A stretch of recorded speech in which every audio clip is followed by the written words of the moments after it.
देखो अब ये तुमको ऑक्सीडेशन कितनी देखो ऑक्सीडेशन रिडक्शन सब बता दिए थे। कौन ऑक्सीडाइजिंग एजेंट होगा, कौन रिड्यूसिंग एजेंट होगा, क्या कैसे ऑक्सीडेशन होगा सब बता दिया तरीका। देखो अब effect of oxidation reaction in our everyday life. Effect of oxidation effect of oxidation reaction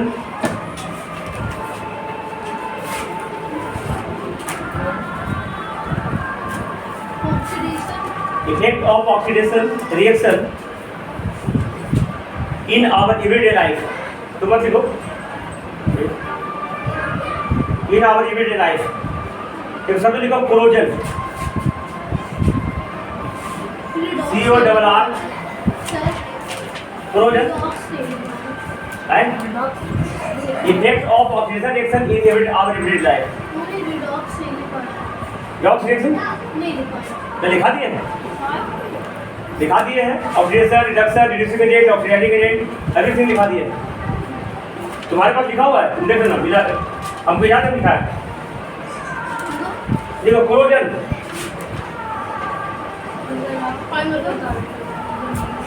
देखो the process of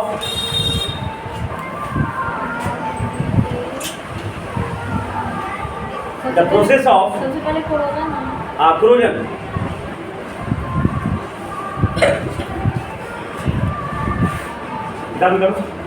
the process of slowly eating up the process of slowly eating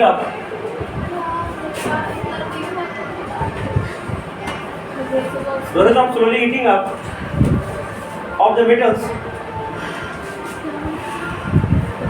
process of slowly eating up of the metals the process of slowly eating up of the metals due to attack of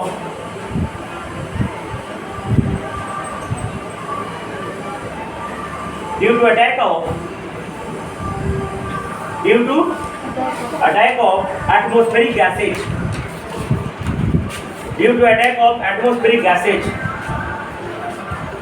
such as oxygen,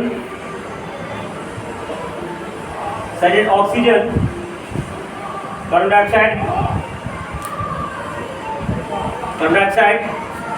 hydrogen sulfide,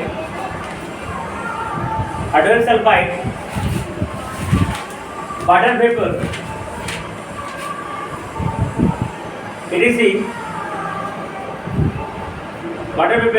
etc.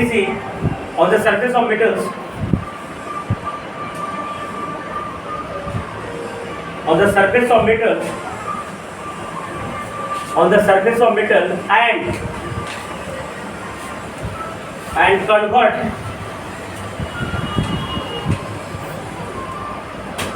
and convert the metal into metal oxide।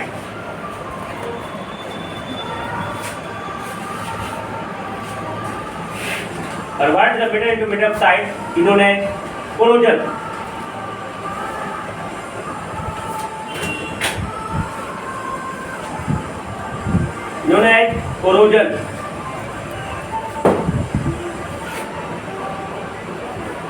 ठीक है। तो नहीं example लिखो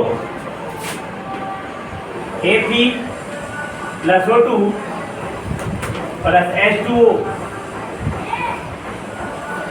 3/2 2XH2O बनेगा तुम्हारा Fe2O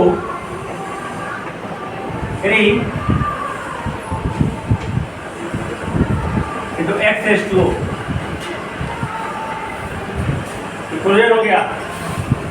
एक गाड़ी से जाएगा मुझे copper CO2 plus O2 plus H2O बन जाएगा CuCO3 CuOH2। तो केमिस्ट्री बहुत सारी चीज तुमको याद करना पड़ेगा, इसके लिए कोई तरीका नहीं है, ठीक है। तो डायरेक्टली क्या करना पड़ेगा, याद करना पड़ेगा। कुछ का प्रोसेस है, कुछ तुमको डायरेक्टली याद करना पड़ेगा।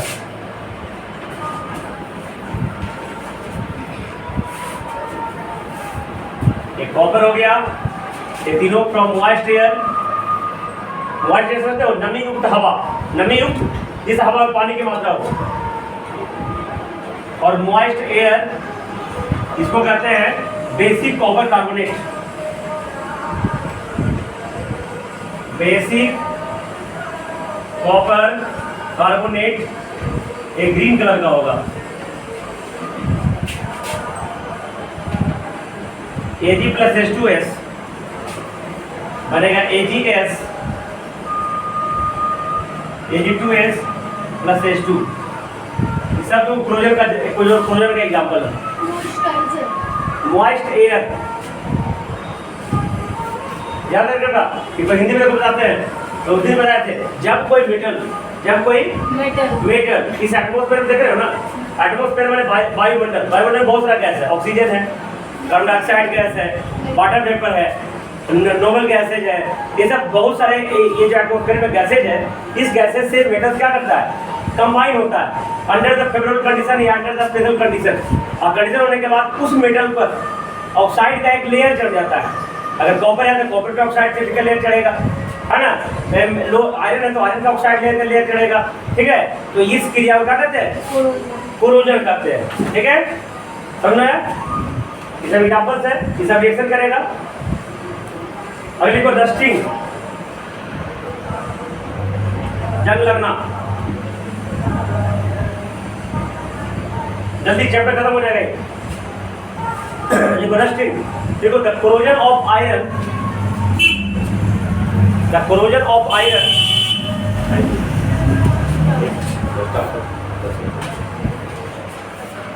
है ना, द कोरोजन ऑफ आयरन इन्होंने रस्टिंग, कोरोजन ऑफ आयरन इन्होंने रस्टिंग, इन्होंने रस्टिंग, ठीक है। It means that iron react with oxygen. It means that iron react with oxygen.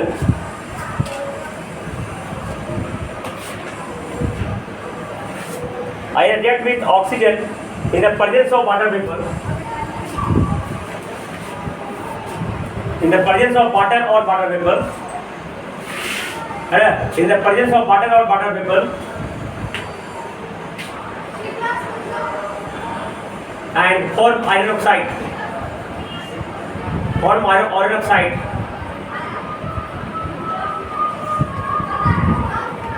Iron is called rusting.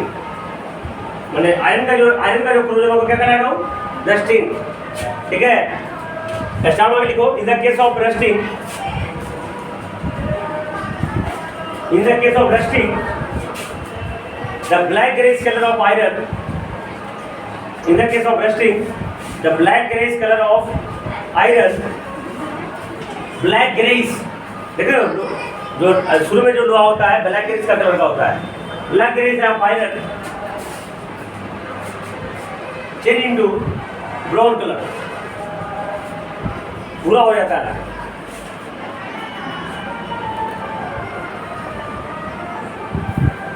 देखो method for preventing the rusting, कौन कौन सा तरीका जिससे हम रस्टिंग को रोकेंगे, बहुत इजी है सब, जानते हैं ना। सिमारी पेंट कर दिए, पेंट कर दिए ना, पेंट करने से जंग लगने से बचा जा सकता है। दूसरा गर्म रिएक्शन कर लेंगे। देखो बाहर में देखो एक पाइप है, लोहा का पाइप है ना, लोहा का पाइप जो दुकान में आता है, काले से उसमें जिंक का लेयर लगा रहता है, क्या लगा रहता है, इसे गैल्वेनाइजेशन कहते हैं। क्या कहते हैं, गैल्वेनाइजेशन।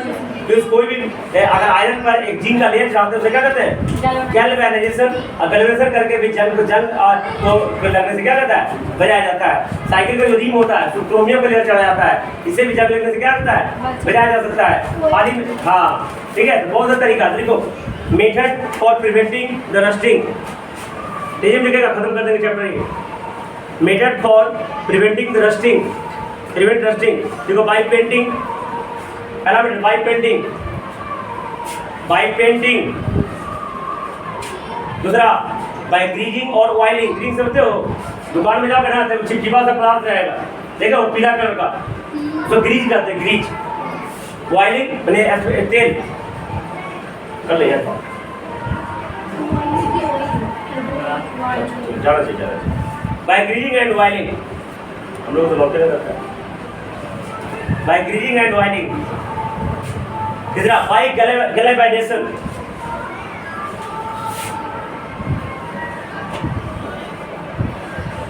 गैल्वेनाइजेशन इसको ब्रैकेट में क्या होगा, कोटिंग ऑफ जिंक लेयर, यानी coating of zinc on the surface of metal,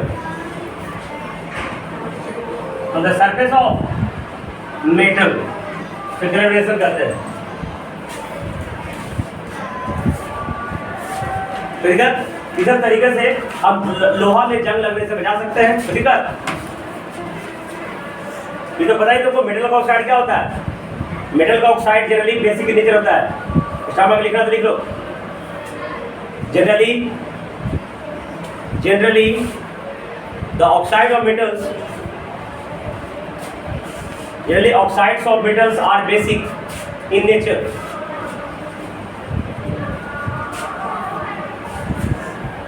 Generally oxides of metal are basic in nature, but some oxides of metal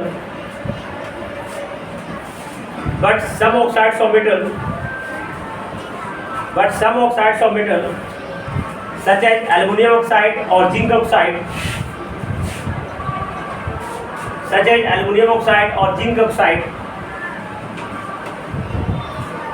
we have the acidic as well as basic character. Acidic as well as basic character. We have acidic character as well as basic character. So these oxides are called amphoteric oxide. These oxides are called amphoteric oxide. Zinc oxide, aluminium oxide जो basic character और acidic character दोनों से करता है, उसे क्या कहते हैं, एम्फोटेरिक ऑक्साइड, है ना। पूछ देगा पानी में एम्फोटेरिक ऑक्साइड। देखो एसिडिटी के रहे तो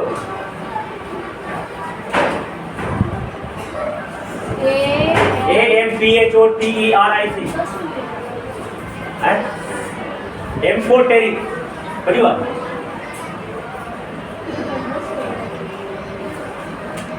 कैसे amphoteric oxide,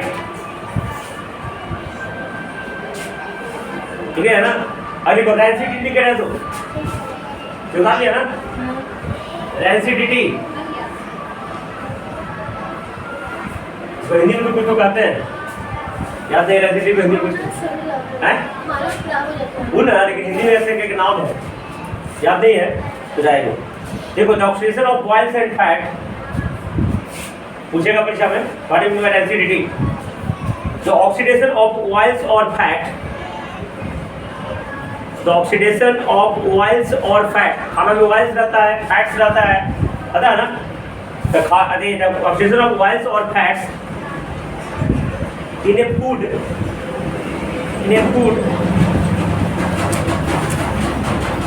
and resulting into a bad smell and bad taste, into a bad smell or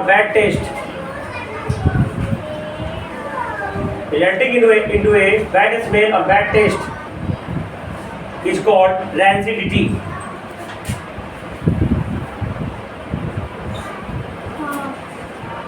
है ना। अच्छा, food is called rancid food. वो जो खाना खराब हो गया उसे कौन सी बोलेंगे, रैंसिड फूड बोलेंगे, रैंसिड फूड। ठीक है, ठीक है। अब food bad taste, bad smell, अब फूड स्पॉइल्ड हो जाता है ना, बर्बाद हो जाता है, खराब हो जाता है, उसे क्या कहते हैं, रैंसिडिटी प्रोसेस कहते हैं। देखो method to prevent rancidity, method for prevent rancidity, method to prevent rancidity, rancidity को बचाएं कैसे। तो घर में देखो फ्रिज खरीद लिए हैं, है ना, फ्रिज में रखने से बहुत सारा सब्जी क्या होता है, बच जाता है, बहुत सारा खाना जो है देर से खराब होने से बच जाता है। लिखो बाय एडिंग एंटीऑक्सीडेंट, पहला मेथड बाय एडिंग एंटीऑक्सीडेंट्स, जो ऑक्सीडेशन क्रिया होने ना देगा, है ना, जो कहेंगे एंटीऑक्सीडेंट, समझिएगा ना, ऑक्सीजन से संपर्क में आने नहीं देगा, बाय एडिंग एंटीऑक्सीडेंट। दूसरा वैक्यूम पैकिंग, वैक्यूम के स्पेलिंग VACUM, VACWM, VACWM, हाँ ना, VACWM, vacuum packing. Vacuum packing में अंदर कोई हवा ही डालने नहीं देना है, कोई वैसी कुछ नहीं होगा अंदर, उसके बाद पैक करेंगे तब वो खाना खराब। इसलिए कुरकुरे, चॉकलेट एक रैपर में कितना लंबा दिन तक आ जाता है। बोतल में देखो पेप्सी, कोको कोला, और नया नया अभी आया है ना स्टिंग, और क्या क्या कैंपा, क्या क्या सब एक बोतल में लेता है, कहना अमूल कूल है, कैन क्या देखे हो, हाँ तो ये सब नहीं देखो, स्प्राइट आता है कैन में, सब क्या करता है, सब ऐसा पैकिंग करता है खराब ना हो। ठीक है, देखो replacing air by nitrogen, air को हटा के उसकी जगह नाइट्रोजन भर जाता है, नाइट्रोजन पैकिंग से करते हैं। Replacing air by nitrogen, replacing air by nitrogen, bracket लिखो नाइट्रोजन पैकिंग। और चौथा refrigeration of the food stuffs,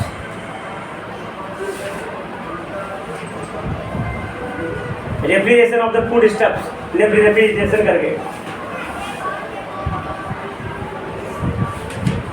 देखो तुम्हारा क्या काम रहेगा।